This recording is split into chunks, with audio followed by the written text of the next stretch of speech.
Hi friends, welcome to my YouTube channel. ನಾನಿವತ್ತು ಒಂದು special recipe ಜೊತೆ ಬಂದಿದ್ದೀನಿ.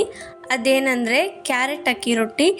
ನಾರ್ಮಲಾಗಿ ಅಕ್ಕಿ ರೊಟ್ಟಿ ಮಾಡ್ತಿರಲ್ವ, ಅದೇ ರೀತಿಯೇ ಸ್ವಲ್ಪ ಕ್ಯಾರೆಟ್ ಜಾಸ್ತಿ ಹಾಕಿ ಮಾಡೋದು ಹೇಗೆ ಅಂತ ತೋರಿಸ್ತಾ ಇದ್ದೀನಿ. ತುಂಬ ಚೆನ್ನಾಗಿರುತ್ತೆ, ಟೇಸ್ಟ್ ಅಂತೂ ಸಖತ್ತಾಗಿರುತ್ತೆ. ಆ ಕ್ಯಾರೆಟ್ ಬಾಯಿಗೆ ಸಿಗ್ತಾ ಇದ್ರೆ ಅಂತೂ ತುಂಬ ಚೆನ್ನಾಗಿರುತ್ತೆ. ನೀವು ನಿಮ್ಮ ಮನೇಲಿ ಒಂದ್ಸಲ ಟ್ರೈ ಮಾಡಿ, ಇಷ್ಟ ಆಗುತ್ತೆ. ಹಾಗಾದರೆ ಹೇಗೆ ಮಾಡೋದು ಅಂತ ನೋಡೋಣ ಬನ್ನಿ. ನಾನಿಲ್ಲಿ ಒಂದು ಬೌಲ್ ತೊಗೊಂಡಿದ್ದೀನಿ. ಅದಕ್ಕೆ 2 ಕಪ್ ಆಗುವಷ್ಟು ಅಕ್ಕಿ ಹಿಟ್ಟು ಹಾಕ್ಕೊತಾ ಇದ್ದೀನಿ.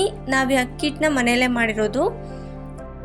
2 ಕಪ್ ಅಕ್ಕಿ ಹಿಟ್ಟು ಹಾಕಿದ್ಮೇಲೆ ಇದ್ರ ಜೊತೆಗೇ ಒಂದು 1/4 ಕಪ್ ಆಗುವಷ್ಟು ಸಣ್ಣದಾಗಿ ಹಚ್ಚಿರೋ ಈರುಳ್ಳಿ ಹಾಕ್ಕೊಂಡಿದ್ದೀನಿ. ಇದ್ರ ಜೊತೆಗೇ ಅರ್ಧ ಕಪ್ ಆಗುವಷ್ಟು ಕ್ಯಾರೆಟ್ನ ಹಾಕ್ಕೊಂಡಿದ್ದೀನಿ. ಸ್ವಲ್ಪ ಸೌತೆಕಾಯಿನ ತುರಿದು ಹಾಕ್ಕೊಂಡಿದ್ದೀನಿ. ಹಾಗೆ ಸ್ವಲ್ಪ ಕೊತ್ತಂಬರಿ ಸೊಪ್ಪು, 1/4 ಸ್ಪೂನ್ ಆಗೋಷ್ಟು ಜೀರಿಗೆ, 1/4 ಸ್ಪೂನ್ ಆಗೋಷ್ಟು ಅಜ್ವಾನ, ಜೊತೆಗೆ ರುಚಿಗೆ ತಕ್ಕಷ್ಟು ಉಪ್ಪು ಹಾಕ್ಕೊಂಡು ಇವಾಗ ಮಿಕ್ಸ್ ಮಾಡ್ಕೊತಾ ಇದ್ದೀನಿ. ಚೆನ್ನಾಗಿ ಮಿಕ್ಸ್ ಮಾಡ್ಕೊಳ್ಳಿ, ನೀರು ಹಾಕ್ಬೇಡಿ, ಹಂಗೆ ಮಿಕ್ಸ್ ಮಾಡ್ಕೊಳ್ಳಿ. ಆವಾಗ ಎಲ್ಲ ತಗು ಹಿಟ್ಟು ಚೆನ್ನಾಗಿ ಹೊಂದ್ಕೊಂಡಿರುತ್ತೆ. ಇವಾಗೆಲ್ಲ ಮಿಕ್ಸ್ ಮಾಡ್ಕೊಂಡಾದ್ಮೇಲೆ ನೀರು ಹಾಕ್ಕೋಬೇಕು. ನೀರನ್ನ ನೀವು ನೋಡ್ಕೊಂಡು ಹಾಕ್ಕೊಳ್ಳಿ, ಯಾಕಂದರೆ ಸೌತೆಕಾಯಿ ಮತ್ತು ಕ್ಯಾರೆಟಲ್ಲಿ ಸ್ವಲ್ಪ ನೀರಿನ ಅಂಶ ಇರುತ್ತೆ. ಅದಕ್ಕೆ ನೋಡ್ಕೊಂಡು ಹಾಕ್ಕೊಳ್ಳಿ. 2 ಕಪ್ ಆಗುವಷ್ಟು ಅಕ್ಕಿ ಹಿಟ್ಟಿಗೆ 1.5 ಕಪ್ ಆಗುವಷ್ಟು ನೀರು ಹಾಕಿದರೆ ಸಾಕಾಗುತ್ತೆ. ನೀರು ಎಷ್ಟು ಬೇಕೋ ಅಷ್ಟು ನೋಡ್ಕೊಂಡು ಹಾಕ್ಕೊಳ್ಳಿ, ಆವಾಗ ನಿಮಗೆ ಗೊತ್ತಾಗುತ್ತೆ. ಇವಾಗ ಇನ್ನೂ ಸ್ವಲ್ಪ ಮಿಕ್ಕಿರೋ ಕ್ಯಾರೆಟ್ನ ಹಾಕ್ಕೊತಾ ಇದ್ದೀನಿ. ಯಾಕಂದರೆ ಇದು ಕ್ಯಾರೆಟಿನ ರೊಟ್ಟಿ ಆಗಿರೋದ್ರಿಂದ ಕ್ಯಾರೆಟ್ ಜಾಸ್ತಿ ಇದ್ದರೆ ಟೇಸ್ಟ್ ತುಂಬ ಚೆನ್ನಾಗಿರುತ್ತೆ. ಇವಾಗ ನೋಡ್ಕೊಂಡು ನೀರು ಹಾಕ್ಕೊತಾ ಇದ್ದೀನಿ. ನಾನಿಲ್ಲಿ ಬಿಸಿನೀರು ಯೂಸ್ ಮಾಡ್ತಾ ಇಲ್ಲ, ನಾರ್ಮಲ್ ನೀರೇ ಯೂಸ್ ಮಾಡ್ತಿದ್ದೀನಿ. ಬಿಸಿನೀರೆಲ್ಲ ಹಾಕಿ ಸುಮ್ಮನೆ ಅದೆಲ್ಲ ಮಾಡೋ ಬದಲು ಆರಾಮಾಗೆ ನಾರ್ಮಲ್ ನೀರಲ್ಲೇ ಕಲಸಿ ಮಾಡ್ಬೋದು. ಇದು ಕೂಡ ತುಂಬ ಸಾಫ್ಟಾಗಿ ಸ್ಮೂತಾಗಿ ಇರುತ್ತೆ. ಇವಾಗ ಕಲಸಿದಾಗಿದೆ ನೋಡಿ, ಈ ಥರ ಇರಬೇಕು. ಇವಾಗ ರೊಟ್ಟಿ ಮಾಡ್ಕೊಳ್ಳೋಣ ಬನ್ನಿ. ನಾನು ರೊಟ್ಟಿ ಮಾಡೋದಕ್ಕೆ ಈ ಥರ ಒಂದು ಬಟರ್ ಪೇಪರ್ ತೊಗೊಂಡಿದ್ದೀನಿ. ಇದು ಶಾಪ್ಗಳಲ್ಲಿ ಸಿಗುತ್ತೆ, ಇಲ್ಲ ಅಂದರೆ ಆನ್ಲೈನಲ್ಲಿ ಕೂಡ ಸಿಗುತ್ತೆ. ನೀವು ಒಂದು ಸಲ ಹೋಗಿ ಚೆಕ್ ಮಾಡಿಕೊಂಡು ಆರ್ಡರ್ ಮಾಡ್ಕೊಳ್ಳಿ. ಇವಾಗ ಈ ಬಟರ್ ಪೇಪರ್ಗೆ ಆಯಿಲ್ನ ಹಚ್ಚಿ ಎಲ್ಲ ಸವರ್ಕೊತಾ ಇದ್ದೀನಿ. ಇವಾಗ ಅಕ್ಕಿ ಹಿಟ್ಟನ್ನ ಹಾಕ್ಕೊಂಡು ಲಟ್ಟಿಸ್ಕೊಳ್ಳೋಣ. ನಾನಿಲ್ಲಿ ಸಣ್ಣ ರೊಟ್ಟಿಗಳು ಮಾಡ್ತಾಯಿದ್ದೀನಿ. ನೀವು ದೊಡ್ಡ ರೊಟ್ಟಿ ಮಾಡೋದಾದರೆ ಇನ್ನು ಸ್ವಲ್ಪ ಹಿಟ್ಟು ಜಾಸ್ತಿ ತೊಗೊಂಡು ಮಾಡ್ಕೊಳ್ಳಿ. ಇವಾಗ ಈ ಥರ ಒಂದು ಹ್ಯಾಂಡ್ ಕವರ್ ಬರುತ್ತಲ್ಲ, ಅದನ್ನು ಕಟ್ ಮಾಡಿಟ್ಕೊಂಡು ಅದಕ್ಕೆ ಎಣ್ಣೆ ಸವರ್ಕೊತಾ ಇದ್ದೀನಿ. ಇವಾಗ ಹ್ಯಾಂಡ್ ಕವರ್ನ ಇದ್ರ ಮೇಲೆ ಹಾಕ್ಕೊಂಡು ಲಟ್ಟಿಸ್ಕೊಳ್ಳೋಣ. ನೀವು ಬೇಕಾದರೆ ಲಟ್ಟಣಿಕೆಯಿಂದ ಬೇಕಾದ್ರೂ ಲಟ್ಟಿಸ್ಕೋಬೋದು, ಇಲ್ಲಾಂದರೆ ಈ ಥರ ಕೈಯಲ್ಲಿ ಕೂಡ ಸ್ಪ್ರೆಡ್ ಮಾಡ್ಕೋಬೋದು. ನಿಮಗೆ ಎಷ್ಟು ತೆಳ್ಳಗೆ ಬೇಕಾದರೂ ಮಾಡ್ಕೋಬೋದು.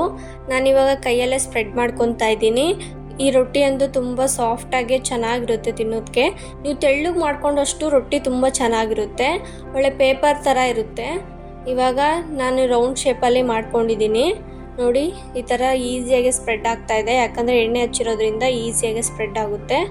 ಇವಾಗ ರೊಟ್ಟಿ ರೆಡಿಯಾಗಿದೆ. ಇವಾಗ ಓಪನ್ ಮಾಡ್ಕೊತೀನಿ ನೋಡಿ, ಎಷ್ಟು ಚೆನ್ನಾಗಿ ಓಪನ್ ಆಗ್ತಾ ಇದೆ ಅಂದರೆ ನೋಡಿ, ಈಸಿಯಾಗೆ ಓಪನ್ ಆಯಿತು, ಏನು ಅಂದ್ಕೊಂಡೇ ಇಲ್ಲ. ಈಸಿಯಾಗೆ ನೀವು ಕೂಡ ನಿಮ್ಮ ಮನೇಲಿ ಮಾಡ್ಕೊಂಡು ತಿನ್ಬೋದು. ಇವಾಗ ಹಂಚು ಕಾಯೋಕೆ ಇಟ್ಟಿದ್ದೆ ನಾನು, ಹಂಚು ಕಾದಿದೆ. ಇವಾಗ ರೊಟ್ಟಿ ಹಾಕ್ಕೊತಾ ಇದ್ದೀನಿ. ಬಿಸಿ ಇರಬೇಕು, ಹಂಚು ಸ್ವಲ್ಪ ಕಾದಿರಬೇಕು, ಅವಾಗೆ ಹಾಕ್ಕೊಳ್ಳಿ. ಇವಾಗ ಒಂದು ನಿಮಿಷದಿಂದ 2 ನಿಮಿಷ ಹಂಗೆ ಬಿಡಿ, ಅದೇ ಪೇಪರ್ ಸ್ವಲ್ಪ ಮೇಲ್ಗಡೆ ಎದ್ದೇಳುತ್ತೆ. ಇವಾಗ ನೋಡಿ ಓಪನ್ ಮಾಡ್ತಾ ಇದ್ದೀನಿ ನೋಡಿ, ಎಷ್ಟು ಈಸಿಯಾಗಿ ಬರ್ತಾ ಇದೆ ಅಂತ. ಎಲ್ಲೂ ರೊಟ್ಟಿ ಕಿತ್ಕೊಂಡು ಹೋಗ್ತಾ ಇಲ್ಲ, ಈಸಿಯಾಗಿ ಪೇಪರ್ ಮೇಲ್ಗಡೆ ಬಂದ್ಬಿಡ್ತು. ನೀವು ಈರುಳ್ಳಿನ ಸಣ್ಣದಾಗಿ ಹಚ್ಕೊಂಡು ಹಾಕ್ಕೊಳ್ಳಿ, ಆವಾಗ ಈ ಥರ ರೊಟ್ಟಿ ಚೆನ್ನಾಗಿ ಬರುತ್ತೆ. ದೊಡ್ಡದಾಗಿ ಹಚ್ಕೊಂಡ್ರೆ ನೀವು ರೊಟ್ಟಿ ಎಲ್ಲ ಮುರಿದೋಗೋ ಚಾನ್ಸಸ್ ಇರುತ್ತೆ. ಇವಾಗ ಒಂದು 2 ನಿಮಿಷ ಬಿಟ್ಟಿದೆ, ಒಂದು ಸೈಡ್ ಬೆಂದಿದೆ. ಇವಾಗ ತಿರ್ವಾಕೊತಾ ಇದ್ದೀನಿ. ರೊಟ್ಟಿ ಬೇಯಿಸ್ಬೇಕಾದ್ರೆ ಹೈ ಫ್ಲೇಮಲ್ಲಿ ಇಟ್ಕೋಬೇಡಿ, ಮೀಡಿಯಮ್ ಫ್ಲೇಮಲ್ಲೇ ಇಟ್ಕೊಂಡು ಬೇಯಿಸ್ಕೊಳ್ಳಿ, ಇಲ್ಲಾಂದರೆ ಒಳಗಡೆ ಎಲ್ಲ ಬೆಂದಿರಲ್ಲ. ಇವಾಗ ಮೇಲ್ಗಡೆ ತುಪ್ಪ ಹಾಕ್ತಾ ಇದ್ದೀನಿ. ನೀವು ತುಪ್ಪ ಬೇಡ ಅಂದರೆ ಎಣ್ಣೆ ಕೂಡ ಹಾಕ್ಕೋಬೋದು. ಇವಾಗ ಇನ್ನೊಂದು ಸೈಡ್ ಬೇಯಿಸ್ಕೊಳ್ಳೋಣ. ಒಂದು 3 ನಿಮಿಷ ಹಂಗೆ 3-5 ನಿಮಿಷ ಹಂಗೆ ಬಿಟ್ಟು ಬೇಯಿಸ್ಕೊಂಡಿದ್ದೀನಿ. ಇವಾಗ ತಿರ್ವಾಕೊತಾ ಇದ್ದೀನಿ ನೋಡಿ, ರೊಟ್ಟಿ ಎಷ್ಟು ಚೆನ್ನಾಗಾಗಿದೆ ಅಂತ. ಇವಾಗ ಇನ್ನೊಂದು ಸೈಡ್ ಕೂಡ ತುಪ್ಪ ಹಚ್ಕೊತಾ ಇದ್ದೀನಿ. ನಿಮಗೆ ತುಪ್ಪ ಇಷ್ಟ ಇಲ್ಲ ಅಂದರೆ ಬೆಣ್ಣೆ ಕೂಡ ಹಾಕೋಬೋದು, ಇಲ್ಲ ಎಣ್ಣೆ ಆದರೂ ಹಾಕ್ಕೋಬೋದು. ಈ ಥರ ತುಪ್ಪ ಹಾಕಿದ ಮೇಲೆ ನಾನು ಪ್ರೆಸ್ ಮಾಡ್ಕೊತಾ ಇದ್ದೀನಿ. ಈ ಥರ ಮಾಡೋದ್ರಿಂದ ಅಕ್ಕಿ ರೊಟ್ಟಿ ಎಲ್ಲ ಸೈಡು ಚೆನ್ನಾಗಿ ಬೇಯುತ್ತೆ. ಫಸ್ಟ್ ಟೈಮ್ ರೊಟ್ಟಿ ಟ್ರೈ ಮಾಡ್ತಾ ಇರೋದು 1 ಕಪ್ ಆಗೋಷ್ಟು ಅಕ್ಕಿ ಹಿಟ್ಟು ಹಾಕ್ಕೊಂಡು ಸ್ವಲ್ಪ ಮಾಡ್ಕೊಂಡು ಟ್ರೈ ಮಾಡಿ, ನಿಮಗೂ ಕೂಡ ತುಂಬ ಇಷ್ಟ ಆಗುತ್ತೆ. ಮತ್ತು ಫಸ್ಟ್ ಟೈಮ್ ಮಾಡ್ತಿರೋದ್ರಿಂದ ಈಸಿಯಾಗೂ ಕೂಡ ನಿಮಗೂ ಹೇಗೆ ಮಾಡೋದು ಅಂತ ಗೊತ್ತಾಗುತ್ತೆ. ನೋಡಿ, ರೊಟ್ಟಿ ಚೆನ್ನಾಗಿ ಬೆಂದಿದೆ.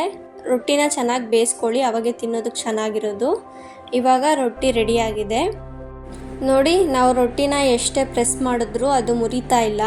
ಹಂಗೆ ಸಾಫ್ಟಾಗೆ ಮಾಡಿದಾಗ ಹೆಂಗಿದೆಯೋ ಅದೇ ಥರನೇ ಇದೆ. ನೀವು ಬೆಳಗ್ಗೆ ಮಾಡಿ ಮಧ್ಯಾಹ್ನ ತಿನ್ನೋದಾದರೂ ಇದು ಇದೇ ಥರನೇ ಇರುತ್ತೆ. ತುಂಬ ಸಾಫ್ಟಾಗೆ ತಿನ್ನೋದಕ್ಕಂತೂ ತುಂಬ ಚೆನ್ನಾಗಿರುತ್ತೆ. ನಾನು ಈ ಕ್ಯಾರೆಟ್ ರೊಟ್ಟಿ ಜೊತೆ ಕಾಯಿ ಮತ್ತು ಪುದೀನ ಹಾಕಿ ಚಟ್ನಿ ಮಾಡಿದ್ದೆ. ತಿನ್ನೋದಕ್ಕೆ ತುಂಬ ಚೆನ್ನಾಗಿತ್ತು. ನೀವು ಈ ರೆಸಿಪಿನ ನಿಮ್ಮ ಮನೇಲಿ ಒಂದ್ಸಲಿ ಟ್ರೈ ಮಾಡಿ ನೋಡಿ, ನಿಮಗೂ ಕೂಡ ಇಷ್ಟ ಆಗುತ್ತೆ. ಈ ರೆಸಿಪಿನ ಮಕ್ಕಳಿಗೆ ಮಾಡಿಕೊಡಿ, ಅವರಂತೂ ತುಂಬ ಇಷ್ಟಪಟ್ಟು ತಿಂತಾರೆ. ಇದಕ್ಕೆ ಚಟ್ನಿ ಏನು ಬೇಕಾಗೋದಿಲ್ಲ, ಹಂಗೆ ಕೂಡ ತಿನ್ಬೋದು. ತಿನ್ನೋದಕ್ಕೆ ತುಂಬ ಚೆನ್ನಾಗಿರುತ್ತೆ. ಇದೇ ಥರ ರೆಸಿಪೀಸಿಗೋಸ್ಕರ ನನ್ನ ಚಾನಲ್ನ ಸಬ್ಸ್ಕ್ರೈಬ್ ಮಾಡ್ಕೊಳ್ಳಿ. ಈ ವಿಡಿಯೋ ನಿಮಗೆ ಇಷ್ಟ ಆಗಿದ್ದಲ್ಲಿ ಪ್ಲೀಸ್ ಲೈಕ್ ಮಾಡಿ ಮತ್ತು ಶೇರ್ ಮಾಡಿ. Thank you for watching the video.